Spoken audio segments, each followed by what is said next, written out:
అవును. ఆయన చెప్పాడు.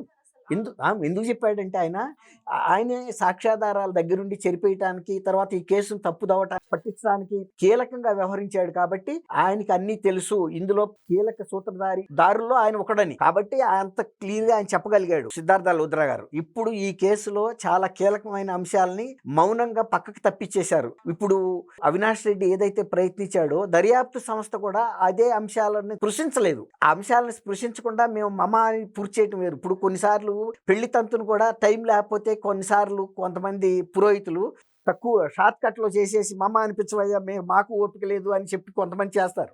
కొంతమంది మాత్రం శాస్త్రోక్తంగా చేస్తారు. వాళ్ళు అన్నమన్నా అనరు. ఎందుకంటే వాళ్ళు వృత్తి ధర్మాన్ని పాటించాలి.